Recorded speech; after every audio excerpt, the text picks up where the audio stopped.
ஹாய்ங்க எல்லாருக்கும் வணக்கம். இன்னைக்கு நம்ம பார்க்க போகிறது லப்பர் பந்து படத்துடைய கதை சுருக்கம் தான். இந்த படத்தில் ஹரிஷ் கல்யாண், தினேஷ், சுவாசிகா, சஞ்சனா கிருஷ்ணமூர்த்தி எல்லாரும் நடிச்சிருக்காங்க. இந்த படத்துடைய director Tamizharasan Pachamuthu and music director Sean Roldan. இந்த படம் 2024 செப்டம்பர் 20 ரிலீஸ் ஆனிச்சு. இந்த படத்தில் பார்த்தீங்கன்னா ஹீரோ 2 பேருமே எப்படின்னா மாமனார் மருமகன் அந்த மாதிரி ஒரு கேரக்டரில் நடிச்சிருக்காங்க. தினேஷ் இருக்கார் இல்லையா, அவருடைய பொண்ணாக தான் ஹீரோ இருக்கக்கூடிய ஹரிஷ் கல்யாண் அவரை வந்து லவ் பண்ணுவார். இதில் எப்படின்னா ஸ்டார்டிங்கில் படத்தில் எப்படின்னா ஹரிஷ் கல்யாண் இருக்கார் இல்லையா, அவர் வந்து நல்ல ஒரு பவுலராக இருப்பார். ஆனாலும் கிரிக்கெட்டில் வந்துட்டு பெருசாக ஒன்றும் சேர்த்துக்க மாட்டாங்க. அந்த கிராமத்தில் வந்து ஜாதிலாம் பார்ப்பாங்க இல்லையா அதிகமாக, அதனாலேயே இவரை வந்து எல்லா விஷயத்துலையுமே அவாய்ட் பண்ணி விட்டுக்கிட்டே இருப்பாங்க. நல்ல ஒரு சிறந்த பந்து வீச்சாளராக இருந்தால் கூட இவரை வந்து பெருசாக ஒன்றும் விளையாடவே விடுறதில்லை. அந்த மாதிரி ஒதுக்கிக்கிட்டே இருக்கிற இடத்துல இவருக்கு தெரிஞ்ச ஒருத்தர் வேற ஒரு டீமில் வந்து நீ வந்து விளையாடு அப்படின்னு சொல்லி சேர்த்து விடுவார். ஆனாலும் போயிட்டு சும்மா ஒரு கெஸ்ட் ரோல் மாதிரி போயிட்டு ஜெயிக்க வைக்கிறதுக்காக விளையாட ஒரு ஆள் வச்சுருப்பாங்க இல்லையா, அந்த மாதிரி தான் இவரை வந்து யூஸ் பண்ணிட்டு இருப்பாங்களே தவிர இவருக்குன்னு தனியாக ஒரு முக்கியத்துவம் கொடுத்து எந்த விளையாட்டுலையும் வந்து சேர்த்துக்கிற மாதிரி இருக்காது. அதே மாதிரி இவர் பார்த்திங்கன்னா ஒரு இந்த ஸ்போர்ட்ஸுக்கெலாம் டிஷர்ட் அந்த மாதிரிலாம் விற்கும் இல்லையா, அந்த மாதிரி ஒரு கடை, சின்ன கடையை ஒன்று வச்சு நடத்திட்டு வருவார் ஹரிஷ் கல்யாண் அவர்கள். இவர் வந்து பார்த்திங்கன்னா ஒரு கல்யாணத்தில் ஒரு பொண்ணை வந்து பார்ப்பார். அவங்க தான் சஞ்சனா கிருஷ்ணமூர்த்தி படத்துடைய ஹீரோயின்.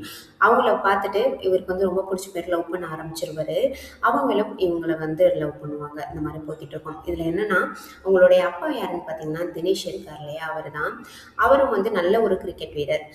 அவர் வந்து பேட்டிங் பண்ணுறதுல நல்ல ஒரு ஸ்பெஷலிஸ்ட்டுன்னு சொல்லலாம். அவர் வந்து ஒரு விஜயகாந்த் ரசிகர்ன்றனால அவர் வந்து அந்த களத்துக்குள்ளே வரும்போது அந்த பாட்டு போடுவாங்க. எந்த பாட்டுனா அந்த பொட்டு வச்ச தங்க கூட பாட்டு இருக்கு இல்லையா, அந்த பாட்டு போட்டு தான் அவர் வந்து வரவேற்பாங்க.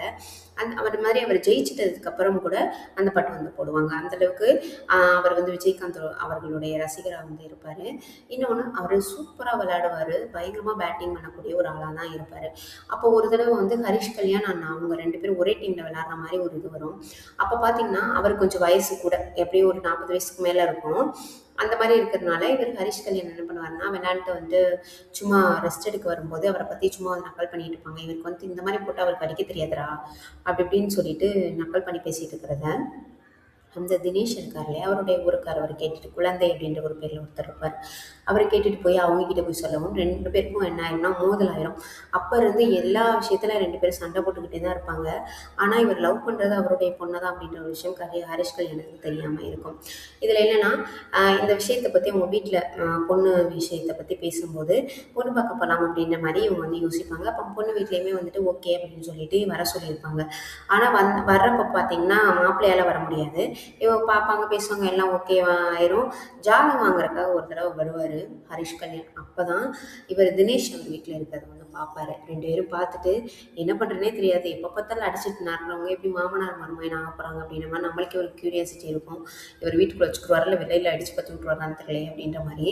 ஆனால் தினேஷ் வந்து என்ன பண்ணிடுவார்னா டக்குன்னு ரூம்குள்ளே போயிட்டு கதவை சத்தியத்தை பேசாமல் நிற்பார். அதுக்கப்புறம் அவர் வந்து எதுவுமே சொல்ல மாட்டார். பொண்ணுக்கு வந்து ரொம்பவே பிடிச்சிருக்கு இல்லையா, அதனால் அவரால் ஒன்றுமே சொல்ல முடியாது. ஆனால் தினேஷ் அவர்கள் போயிட்டு கிரிக்கெட் விளையாடுறத அவங்க ஒய்ஃப் சுவாசிகாவுக்கு வந்து சுத்தமாக பிடிக்காது. ஏன்னா ஒரு பொம்பளை பிள்ளை பெற வச்சுருக்காங்க. பொம்பளை பிள்ளையாக இருந்தாலும் ஆம்பளை பிள்ளையாக இருந்தாலும் உழைக்கணும் இல்லையா, இதுலேயே போய் விளையாண்டுட்டு இருந்தால் என்ன பண்ணுறது அப்படின்ற மாதிரி நிறைய பேருக்கு வந்து பெருசாக ஒன்றும் அங்கீகாரம் கிடைக்காது. நல்லா விளையாண்டா கூட சில பேருக்கு வந்துட்டு போய் நேஷ்னல் லெவலில் விளையாடுறதுக்கு வந்துட்டு அங்கீகாரம் கிடைக்குமா அப்படின்னு கேட்டால் கிடைக்காது இல்லையா. அதனால இதே இதுக்கு நம்பிக்கிட்டு இருக்கீங்க அப்படின்ற மாதிரி அவங்க ஒய்ஃப் வந்துட்டு வேலைக்கு போக சொல்லி பயங்கரமான திட்டுறது, டிராக்டர் எடுத்துகிட்டு போய் அந்த கிரவுண்டே உழுது விட்டுட்டு வந்துடுறது, இந்த மாதிரி வேலைலாம் பார்ப்பாங்க. ஆனாலும் தன்னோட ஒய்ஃபுக்கு தெரியாமல் அவர் விளையாட போய்கிட்டே தான் இருப்பார். அதுக்கப்புறமா இவங்க ஃபேமிலிக்கு தெரிய வரும் இவங்க 2 பேருக்கும் பிரச்சனை அப்படின்றது. ஒரு தடவை அவர் விளையாண்டுக்கிற ஒரு விஷயம் தெரிஞ்சு போகும்போது 2 பேரும் பயங்கரமாக அடிச்சுட்டு நாறிக்கிட்டு இருப்பாங்க.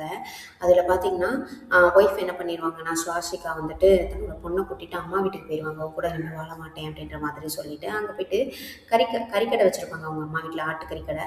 அதை போய் வெட்டி இது பண்ணிவிட்டு அந்த வேலையை பார்த்துட்டு பேசாமல் இருப்பாங்க. இவர் வந்து பார்க்க போனாலும் அவர் வந்து மீட் பண்ணுற மாதிரி இல்லை. ஹரிஷ் கல்யாணையுமே இவங்க வந்துட்டு அப்பாவோட சண்டை போட்டதுனால ஹீரோயினும் பேச மாட்டாங்க. இவரும் பேசாமல் தெரிவார், அவரும் பேசாமல் தெரியாமப்படி இருக்கும்.